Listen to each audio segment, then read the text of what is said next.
Halo, ketemu lagi. Kali ini saya akan bahas perihal mengapa kepolisian sering menjadi sasaran penyerangan di media sosial atau persekusi. Ini saya akan bahas dari latar belakang pendidikan saya, salah satunya di bidang hukum.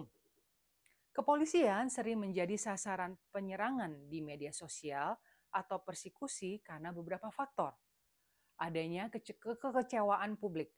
Kekecewaan publik terhadap kinerja kepolisian seperti kasus korupsi, ketidakadilan, atau penanganan kasus yang dianggap tidak profesional bisa memicu kemarahan dan serangan di media sosial.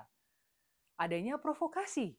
Pihak-pihak tertentu mungkin memprovokasi publik untuk menyerang kepolisian dengan menyebarkan informasi yang menyesatkan atau memanipulasi kejadian. Adanya polarisasi politik. Polarisasi politik yang tajam bisa menyebabkan kelompok-kelompok tertentu menyerang kepolisian yang dianggap berpihak kepada lawan politik mereka. Kemudian ada budaya cyberbullying. Budaya cyberbullying yang berkembang di media sosial membuat orang lebih mudah melakukan serangan verbal dan persekusi terhadap individu atau institusi termasuk kepolisian. Bagaimana cara mengatasi penyerangan di media sosial terhadap kepolisian? Salah satunya adalah meningkatkan transparansi.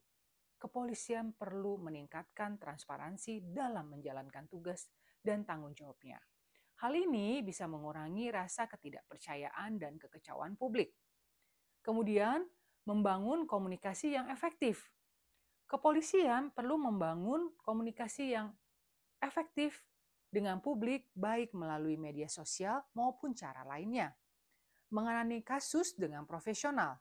Kepolisian tentunya harus menangani setiap kasus dengan profesional dan adil, serta menghindari tindakan yang bisa memicu kemarahan publik. Menerapkan Undang-Undang ITE.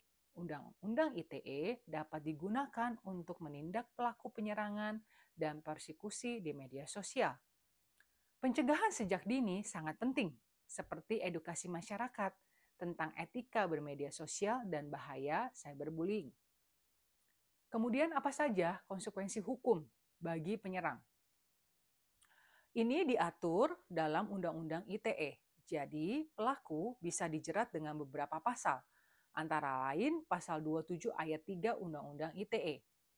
Menyebarkan informasi yang ditujukan untuk menimbulkan rasa kebencian atau permusuhan individu atau kelompok masyarakat tertentu berdasarkan suku, agama, ras, dan antar golongan atau disebut SARA.